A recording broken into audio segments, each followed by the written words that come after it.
सड़क की मांग को लेकर अनोखा विरोध प्रदर्शन लगातार 8वीं बार निर्माणाधीन एनएच पर केक काट कर मनाया। जन्मदिन हर वर्ष की भांति इस वर्ष भी 8 अगस्त को सिंगरौली सोनभद्र ट्रक एसोसिएशन के अध्यक्ष राजेश सिंह ने निर्माणाधीन एनएच मार्ग के बीच केक काटकर अपना जन्मदिन मनाया। इस दौरान क्षेत्र के तमाम प्रबुद्ध जन, कांग्रेसी नेता, कार्यकर्ता के साथ आम लोग भी मौजूद रहे। उन्होंने कहा कि यह मार्ग बीते 14 वर्षों से लंबित पड़ा है, जो वर्तमान की सरकार की नाकामी बयान करता है। इस जिले से सबसे ज्यादा राजस्व मिलने के बावजूद यहाँ के लोग दयनीय स्थिति जीने को मजबूर है। स्थानीय लोगों कई प्रयास के बाद रोड निर्माण में लगी एजेंसी द्वारा मेन रोड मुख्य मार्ग पर 1 किलोमीटर का पैच पूरा कराया गया, जिसके बाद वह एजेंसी भी भाग खड़ी हुई।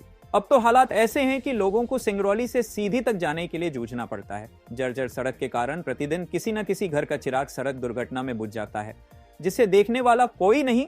उन्होंने ये भी बताया कि मेन रोड की सड़क का निर्माण पूरी तरह नहीं हो पाने और न ही वाहनों की पार्किंग की व्यवस्था होने के कारण मुख्य मार्ग पर कोल वाहनों को खड़ा करना पड़ता है। यदि कहीं ट्रांसपोर्टों को पार्किंग की व्यवस्था दी गई होती तो मुख्य मार्ग पर वाहनों को खड़ा नहीं करना पड़ता।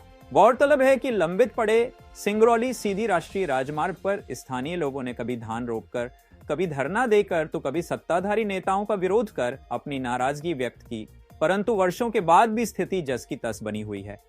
इस समय हम एनएच मुख्य मार्ग पर खड़े हैं।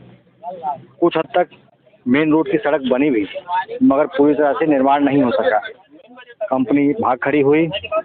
सांसद दिसंबर माह में आए थे और मात्र आश्वासन देके चले गए कि हर महीने मैं आऊँगा और इस रोड को जून तक बना दूंगा। अगस्त आ गया, सड़क का निर्माण पूरी तरह से बंद है, लोग परेशान हैं। ऐसे में राजेश सिंह हर साल अपना जन्मदिन इसी एनएच मार्ग पर मनाकर अपना विरोध प्रदर्शन करते हैं। राजेश जी नमस्कार। नमस्कार। मैं आपको बता दूं, यह पिछले 14 वर्षों से सड़क की यह दुर्दशा है। हमारी 3 पीढ़ियां बीत गई। देश की आज़ादी को 77 वर्ष हो गए, लेकिन आज भी यह जिला एनएच से वंचित है। आज भारत में 78 वर्ष आज़ादी को हम मनाने जा रहे हैं और सरकारें कहती हैं कि अमृत महोत्सव मनाकर और अमृत वर्ष चल रहा है, लेकिन यह ऐसा अमृत काल है कि हमारे जीवन के लिए यह काल रात्रि की तरह है। हर दूसरे दिन एक इस सड़क की वजह से किसी न किसी घर का चिराग बुझता है और सरकारें मौन हैं। सिर्फ उनको 10-20, 50 हज़ार चंदा देकर और उनको मुआवजा देकर निपटा दिया जाता है। इस जिले का इतना बड़ा दुर्भाग्य है, यह भारत का सबसे बड़ा रेवेन्यू मॉडल का जिला है और लेकिन यहाँ हम सड़क से ही वंचित हैं। और जिस क्षेत्र में सड़क और बिजली पानी का अभाव होता है वह आप समझ सकते हैं कि कितना विकास किया होगा। यह देश का तीसरा पिछड़ा जिला है, जिससे कहीं न कहीं हम जूझ रहे हैं। हम लोगों की 3 पीढ़ियां यहाँ बीत गई। आने वाले बच्चे अब यहाँ रहना नहीं चाहते हैं।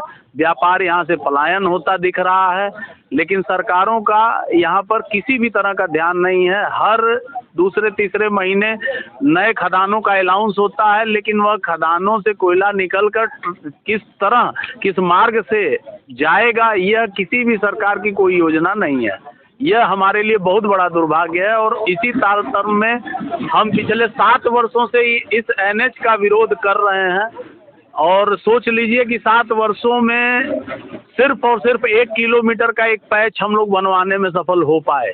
कितना बड़ा दुर्भाग्य है कि हर वर्ष मैं अपना जन्मदिन इसी सड़क पे मनाता हूँ, समाज को इकट्ठा करता हूँ और एक राजनीतिक न कहते हुए सामाजिक जो हमारा दायित्व है उसको हम निर्वहन करते हैं। चूँकि हम लोग ट्रांसपोर्ट सेक्टर से जुड़े हुए हैं तो हमारी सबसे पहली ज़रूरत यह सड़क है, लेकिन सड़क से ही हम दूर हैं तो हमारा ट्रांसपोर्ट सेक्टर भी पलायन की कगार पर है और हम उसी को बचाने की मुहिम दिन रात लगाए रहते हैं। और हर महीने कोई न कोई कार्यक्रम इस सड़क के विरोध में जो कार्य नहीं हो रहा है उसके लिए हम करते ही रहते हैं।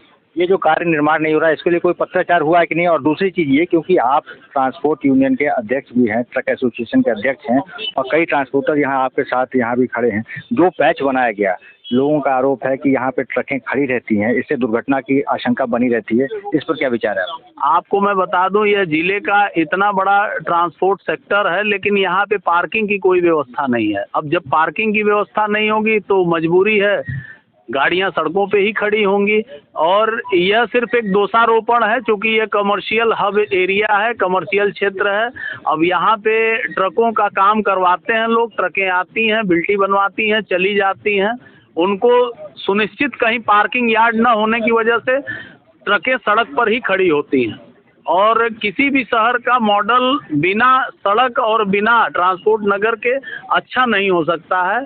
और आज हम इन दोनों सुविधाओं से वंचित हैं, इसलिए हमें कहीं ना कहीं समस्याएं होती हैं। और सड़क बन नहीं रही है। सत्यता तो यह है, जिस दिन सड़क बन जाएगी गाड़ियां भी सड़क पे नहीं खड़ी होंगी। कोई भी आपको एक सीधा 10 किलोमीटर का सिंगल पैच एक साथ बना हुआ नहीं दिखेगा। हर आधे 1 किलोमीटर पे बड़े बड़े गड्ढे हैं, तो उसके बीच में गाड़ियां पार्किंग करके अपना कार्य करती हैं और आगे बढ़ जाती हैं। ये थे राजेश जी, जिन्होंने अनोखे विरोध प्रदर्शन के द्वारा सरकार को जगाना चाहा है कि किसी प्रकार से रोड बना दी जाए, मगर बहरी सरकार को लगता है लीला साहू की तरह ही विरोध मंजूर है, तभी शायद ये एनएच का निर्माण कार्य पूरा हो सकेगा। नमस्कार।